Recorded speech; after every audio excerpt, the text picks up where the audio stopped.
This is KUGAN CASSIUS for IFL TV in association with MTK Global. Delighted to be joined by the one and only magician himself. What's up with it?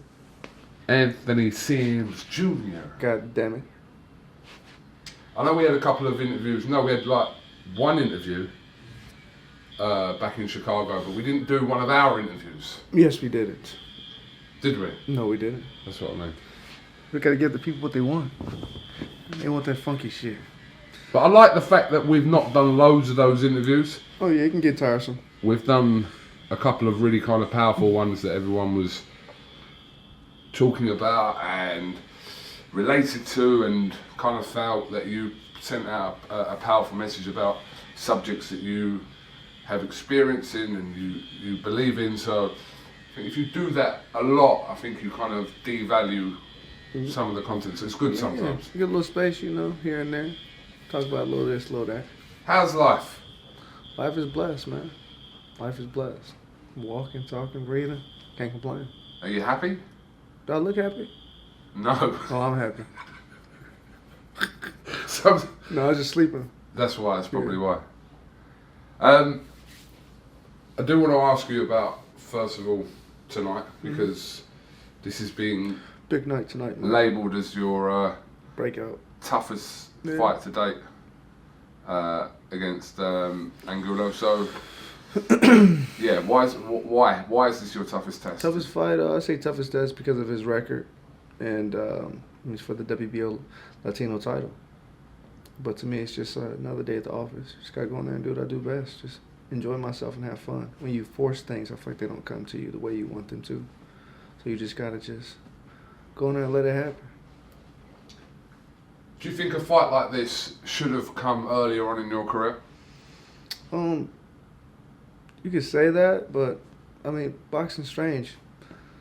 You don't really, you, as a fighter, you don't really dictate who you get in there with. You can say, I want to fight this guy and this guy, but it's up to your promoter and your manager to make it happen, and the matchmaker. And there's so many politics and so much bullshit behind it. You can fight a guy who's way past your caliber or a guy who's too low, and there's always going to be people saying, you know, you're fighting this type of opposition, you're fighting this, you're fighting that. I think, fighting, what's his name? Damn it, the guy I fought in Chicago, Devon Alexander. Yeah. That was a tough fight. I feel like that was like a great step up for me. Now it's time for another. You can call it step up, but no, I feel like everything's happening just in time. I don't know whether people think that kind of before we do our interviews, we sit there going, oh yeah, we're going to talk about this and that. We've literally had no conversation about this. I've seen you every day, but obviously you wanted to get the weigh-in out yesterday. Yeah. And then you can kind of, I feel like this isn't shit you should rehearse. I feel like it's bullshit when it's rehearsed. I mean, the greatest things in life. But we've literally never had a conversation in any of the interviews about what we're going to talk about ever. It's literally just been... Man, this shit is raw, alright? Not like raw boxing. I ain't giving y'all a shout out just yet. But it's just raw. It's just a natural. So, what I thought about earlier on today that I wanted to talk to you about, it's kind of on the back of a huge tragedy that we had earlier on this week with the passing of Kobe Bryant, his young daughter, and several other people that were on that helicopter as well. And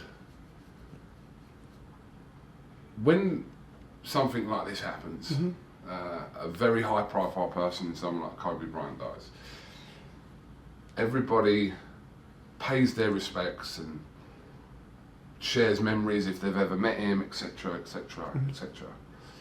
But it comes to a point where the reality is it's almost forgotten about because people move on with their lives. They do. So, not for Kobe's family and friends, because that's everyday thing. That goes on. But for everyone else, we kind of, me, you, we move on. Yeah. And it becomes like a distant memory as the days pass. But in general, I think because I've had friends die, you've had friends that have passed away over years, we're at that kind of age where this shit happens. But I don't think, I'm being honest, some of my friends, every now and again I'll think about them, but you do move on from it. What is it? Does that make you a bad person that people in your life that were there, they're not there anymore? That you kind of move on and not forget about it, but you kind of just carry on with your life?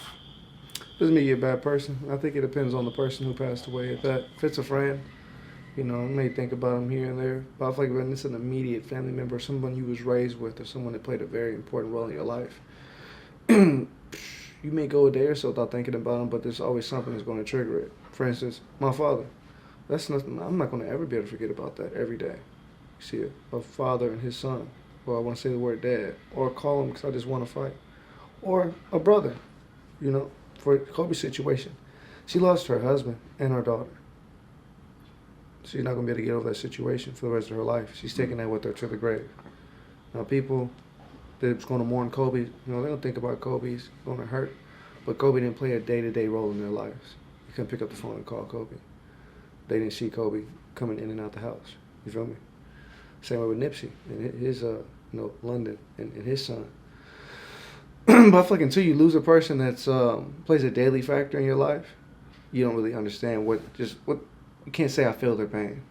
Yeah. Yeah. That was more to the point. I think that, you know, we are respectful and you pay your tribute and you do what you feel you have to say or do. Your apologies can be disrespectful though. I feel your pain. I'm so sorry for your loss. You don't feel shit that I feel. You know, you can walk in my shoes even if you wanted to. That type of feeling. Waking up and knowing it's not going to get any better every day. As you mature and as you grow, as you get better, the pain just gets worse because you have to deal with it every day. Like I said before in no previous interviews, if I lost a friend, you know, that hurts. You know, I lost a friend, damn, I missed him. But me losing my father, I'm going to have my first child without him. Went to my first prom without him. Won my first fight without him. Bought my first car without him. Got my first tattoo without him. All these things. So, yeah, man, it's fucked up. It's life, though. I was talking to Eddie Hearn about this yesterday, and we used the Kobe Bryant as an example where it almost kind of reaches out to people to say or highlight something we already know, that tomorrow isn't promised and we don't know what's going to happen. We don't even know what's going to happen when we leave the room here today, let alone tomorrow. So the message is like, you know, if you love someone, you should tell them, and if you want to do something, do it. But that only gets highlighted when something like this happens, when really It should be every day. It should be every day. People never get the flowers while they can still smell them. You always want to tell someone you love them or give them flowers or tell them how amazing of a person they was when they're dead and buried. They can't hear those. Can't hear all that shit when they're gone. Like I said, I learned firsthand. You know, my father walked out that door. My brother walked out that door. Never seen him again. My coach walked out that door. Never seen him again. So for me, everybody that I love and care about, I never leave the house. And with bad tensions between us, even we got in a full argument, a full fight, I never leave the house. You know, on a bad place, because there's no telling if they're gonna come back in that door or not. And some people say, you know, you overreact. You know, no, it's not that. Shit happens every day. I mean, you can walk out this door and fall down the stairs, break your neck. It's simple shit. It's fucked up, but you know, you got, you know, hope for the best, but prepare for the worst. Because life is unpredictable like that. So why do so many people, after someone passes away, say that they have so many regrets? You know, I should have spent more time with them. I should have said this. I should have done that. I shouldn't have had that. Why is the regret period when it's too late? That's God's curse on man, regret. God's curse to man's regret. You always want to wait. I don't base things off of time. People base things off of time. I'll do it tomorrow. I'll see you later. Or time will tell. No, it won't. You can't base something off of something that's not promised. So I don't work. I work off of energy. I'll tell it to you right there. Whether it's good or bad, I just try to let it loose right then and there. Some people say I'm almost disrespectful but direct. Because as soon as I feel it, I'm going to say it. Because there's no telling if I'm going to be able to say it tomorrow or the next day. Or an hour from now. So I just let it loose. But, yeah, people always want to regret things that they should have did or things they should have said with that someone when they passed away. If you got the chance to say some shit, say it now. If you love a person, tell them you love them. If you care about them, tell them you care about them. If you have a family feud or issue, smash that shit. Because when that person is dead and gone, you're going to regret, damn, I was mean to him and fucked up my whole life. Everybody got those people in the bunch, you know. Got the sister you don't fuck with, or the brother you don't fuck with, or your daddy wasn't shit, your mama wasn't shit. Smash that, because when they're dead and gone, you're going to be wishing you would apologize. Because no one really knows what people think about them until it's too late. You hear, so when people die, you hear everyone kind of picking out the best moments or the best things they can say to say, oh, you know, this guy's going to be missed because of this. But what about yesterday? And they wouldn't pick up the good things. The bad things is what kept them from speaking to him in the first place. I feel like this, you know, judgment isn't in our hands. So who am I to judge you and treat you a certain fucked up way because of your decisions? It's not my job. I'm supposed to love you regardless. Unless you're causing harm to me and harm to my family, then that's a different, that's a different conversation. Otherwise, shit, you got family members, show them love, pick them up. Just reach out to them, talk to them. I reach out to all my family members at least once a week just to holler at them, even if I don't fuck with them like that. Because God forbid something happen, you'll be like, damn, should have hit him up, should have just texted him. Wish I would have replied to him. But it takes for you to go through that situation and be like, man, I'll never let this shit happen again. My sister, I had bringing the situation up, but the last time she saw my father, my older sister, she got an argument and slapped him. Slapped him in the face. And he put her out. Next time she saw him, he's in the casket. Next time I regret, that's regret. You have to live with that for the rest of your life. So, for those who are watching this, if you have any issues with relatives or someone you care about, somebody in your household, even if you don't fucking love them, smash it, let it go. Because regret, it's a lifelong bag you got to carry for the rest of your fucking life. So, yeah. I can say I don't have no regrets. I used to hold a lot of anger and torment towards relatives I had for crossing me and doing foul shit to me. But I told them I forgave them. And when I forgave them, my life got so much better. I swear it did. It's like it's just like a weight lifted off of me. Because when you hold shit to people and you wish bad things on people, that same energy just comes back around to you. Hope that motherfucker lose his job. And you lose your job a week later, like, what the fuck? Me and Eddie Owen were talking about this yesterday, that you're never going to stop negativity in this world. No, you can't. You can't stop it, but you can train your thought of mind to not be affected by that negativity. Yeah, brush it off, or if it's family. A lot of times people are hurt because hurt people hurt people.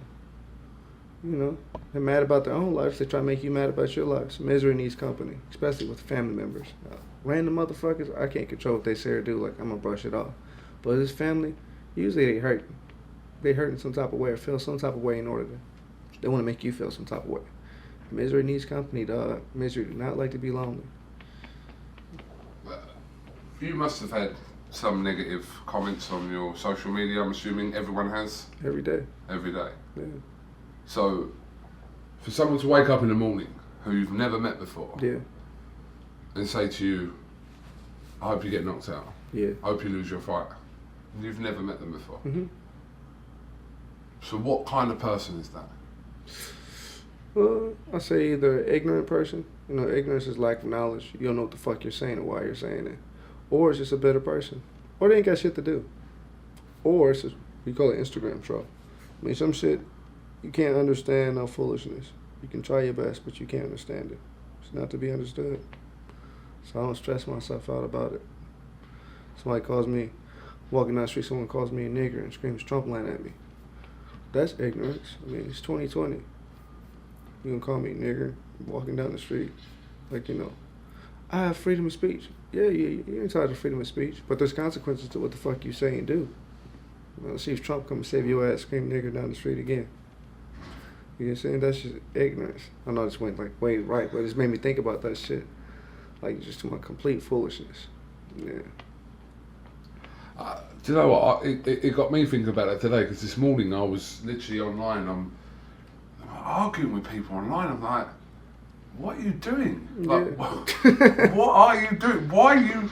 Why are you with me? No, not them. What am I doing? Why are you doing it? Yeah, why am I responding to this? There's a lot of social media gangsters out there. Yeah, that's why I like the what's that shit called? The pull up that the zone is doing. Yeah. They did one. They did too. Who was the other one? They hit that one with Tefilio and the other ones with Danny. Oh. Yeah, because, you know, people got that, they don't keep that same energy in person. You know, it'd be Johnny Dangerous and tough behind Instagram, behind the keyboard. You catch them in person, they ain't got 2 words to say. It's the same. You know, keep that same energy outside. Catch you in the parking lot, keep that same energy. That's what I told Chris. But I mean, that's the whole point of training yourself not to be affected by that. Oh, yeah. Can kind of help you without being dependent on what's coming your way. Well, I mean, shit, the way I was raised, random motherfuckers don't hurt your feelings or hurt you. It'd be the people you care about. The people that can hurt me is the people I love and care about. Random people that scream shit, do or say whatever, and hurt my feelings. Yeah. People that hurt you is the people you care about. It's true. That's spot on, because why are you bothered about, or how does someone have the power to do that to you if you don't really care about them or you don't even know them? How does someone have that power to do that? How come somebody you love so much push you over the edge instead of a stranger? Yeah. Like your girlfriend, she knows exactly what buttons to push. So she pushes them motherfuckers, and you just like, whew. Random person, they don't know that you don't like to be called Hindu or like to be called some weird shit, just some random shit. Somebody called you like short Tim or some shit, and you're tall. Like random people don't know that, but people that you care about, they know exactly how to hurt you. That's why, like especially in the boxing business, I tell people all the time, you know, be careful what you put on social media, because if someone wants to come after you, they're not going to come after you. They're going to come after what you love. That's how you get to a person. Somebody in my position is tough, or somebody tough in general. You don't go after them. Even like the mafia days, they don't go after you. They're gonna wipe out your whole family, right? Yeah. You want to get to me? You go after what I love. So that's why I tell people, like, you know, stop putting everything on social media. If I know you love your cars, I'm gonna blow your car up. If I know you love your clothes, I'm gonna put bleach on your shit. If I know you love your girl, well, what's that, nigga? You know? God. I ain't like that though. I'm gonna change the man. Are you a changed man? Man, yeah, boxing and just this past year, a lot has changed. I said last time a time of growth. I'm talking about like now legit a time of growth. Maturity as far as boxing, inside the ring, outside the ring. I mean, I'm about to be 25, almost on my way to 30. I won't be doing this boxing shit forever. I love boxing, you know, I love the sport and the sweet science.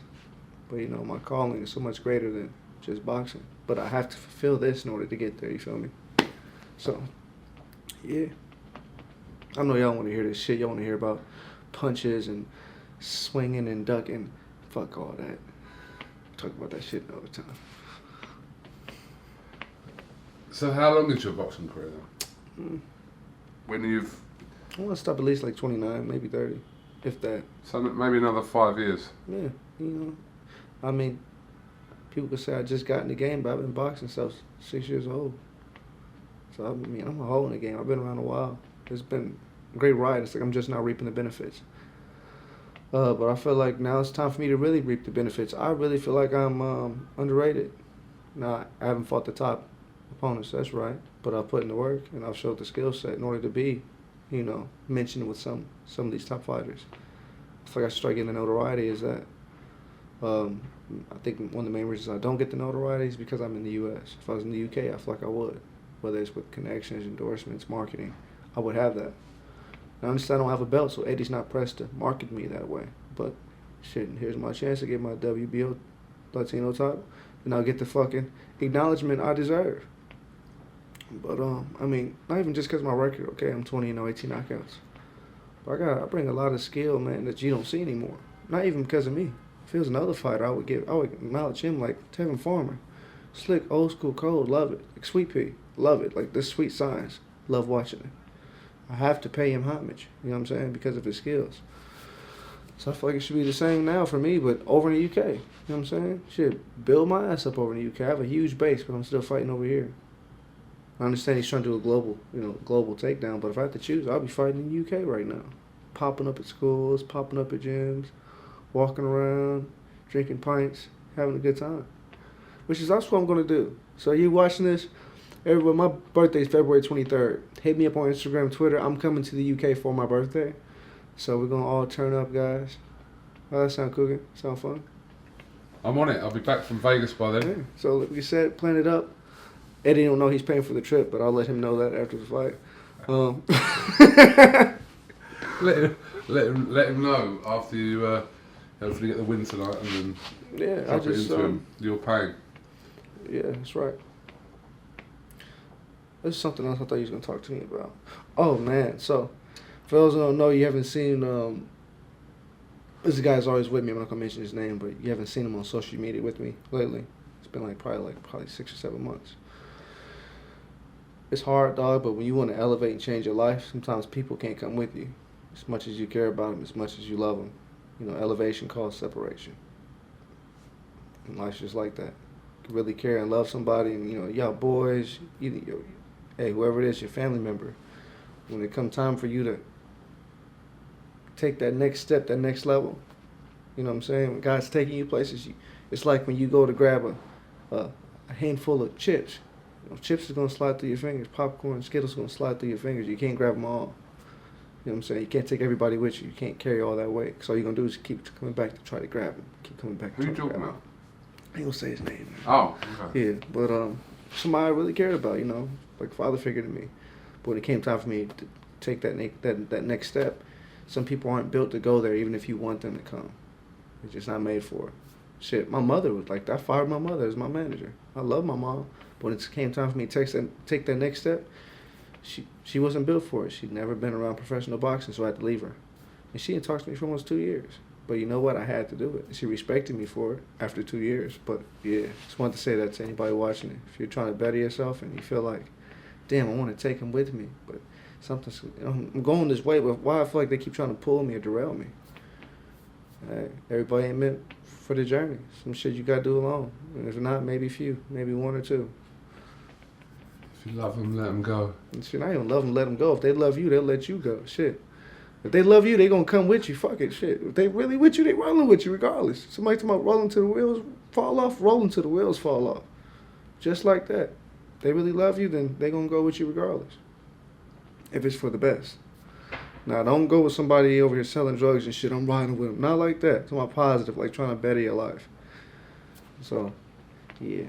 Don't take my words and twist them, because I know y'all like to do that. Especially my Irish fans. I don't know what the fuck y'all be saying, but I love y'all. Okay. Just kind of continuing from that, obviously, you made some reference beforehand that some changes have been made to your team. How's that worked out for you over the last 3 or 4 months? It's been great. I relocated, so I'm still back and forth LA, Compton, but I train mainly in Louisville. For those that don't know, my boxing career, man, has been hell. Most fighters, for the most part, have one trainer. And usually that trainer brings them up unless they decide to make a trainer switch. French trainer left me, didn't believe me. Second trainer got killed by the police. Third trainer, Mayor Stewart, he died while I was overseas. Fourth trainer caught cancer. Fifth trainer caught cancer. And then I was with Freddie Roach. It wasn't a good mix, and his last set of coaches wasn't a good mix. So you talking about like coach after coach after coach, even not by choice. Now the coach I'm with now was my fourth coach. Well, 2 of my coaches caught cancer at the same time. One had prostate, and the other one had pancreas.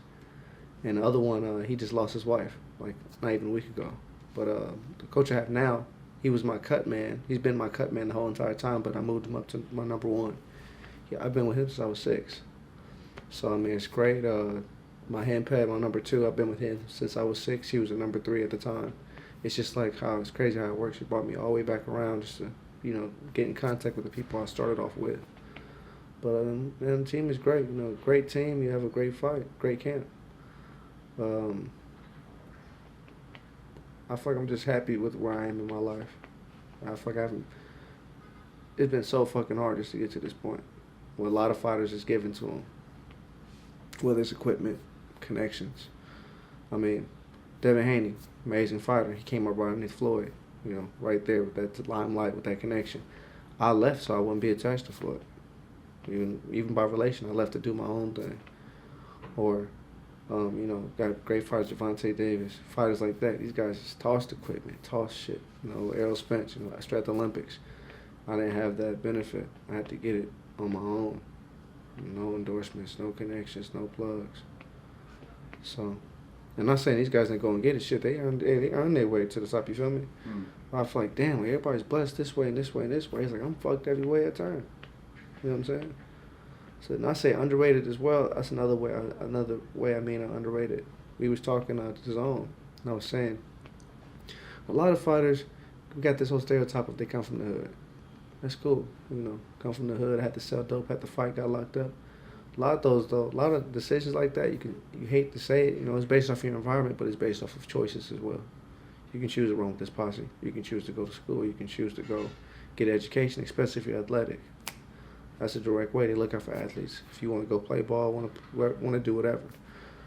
Now, what about a situation where that situation is more materialistic shit? You know, you didn't have the cars, didn't have the clothes. You want to sell dope so you can get it. You know what I'm saying? Money. My situation was necessity. I didn't have my father. I couldn't speak, couldn't talk. I was remedial. I didn't have common sense, if you want to call it that. Coming from the hood, or you came from a good home, but I didn't have shit here and here. It's completely different, if that makes any sense. I feel like I'm underrated because a lot of fighters, you came from the hood, you came up, you know, you were selling dope, you got locked up. Okay, those are choices you made. I didn't choose for my father to smoke himself, or I didn't choose for me to not be able to read and write, for me to get fucked with, for me to be illiterate and have to test out. I didn't choose for that. You know what I'm saying? So I feel like I'm underrated as far as not just a fighter, but as a human being of where I've got to now. You know, yeah, other fighters come from the hood. You have to, you know, boom, boom, boom.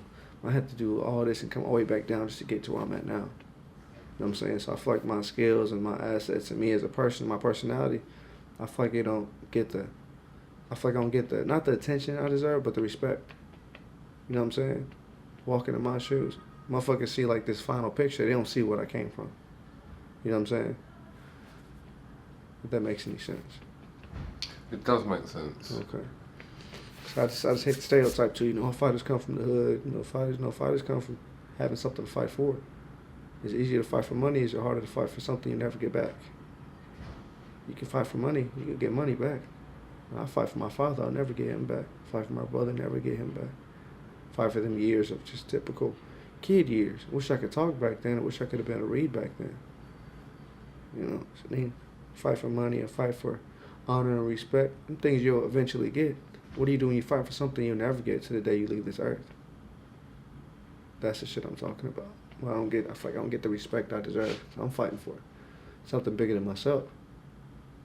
And for others too. Other children to feel what I feel. So, yeah. No, we good. I appreciate it. So. Okay. Well, look, Anthony, I appreciate that today is fight day. What's up? We've kind of... Oh, yeah. No? No, we good. Okay. Thank you. Yeah, it is fight day. It's fight day, so I don't want to drive you mad today, because I appreciate you giving me your time. Hey, just expect some old school groove for that ass, you know. A little Thriller Manila, a little sticking and moving and boxing, slick talking. Yeah, just another day. I'm going to let you sleep, because when I walked through the door, this is pitch black and you was half asleep, but you've Yeah, given... I'm about to take my motherfucking ass to sleep. You just gonna bust through here and shit. Like you own this motherfucker or something. Oh, yeah. What? So, I'm fighting for this WBO Latino title. And after this, I have my eyes set on Billy Joe Sanders. I want to fight Billy Joe Sanders. Billy Joe, hope you watching this. Coming for this WBO Latino title. You got the WBO title. I want you over in the UK. Okay. All right. Don't make the face. I'm not. Yeah, I don't give a fuck. You know I don't. It's chasing Canelo. Well, he's chasing Canelo. Well, say chasing. Well, Canelo's going to Japan, so Yeah. you keep on chasing. You know. But the magician's right here. All right? Holla at me. And don't say you don't know me, because they know me. All right? Don't use that bullshit Rocky Fielding pull. Who's this fucking bloke? Nobody knows who he is. They know who the fuck the magician is, goddammit. So you talk a lot of shit, I do too. You know? We can do this thing. Let's make it make sense. Anthony Siemens, thank you very much for your time. I'm going to let you get back to bed, and we'll catch up with you after your fight tonight. That part. Toodaloo. Gold Star Promotions is proud to present Floyd Money Mayweather. The man himself is coming to the UK for his UK tour, February and March 2020. For all info and tickets, goldstarpromotions.co.uk.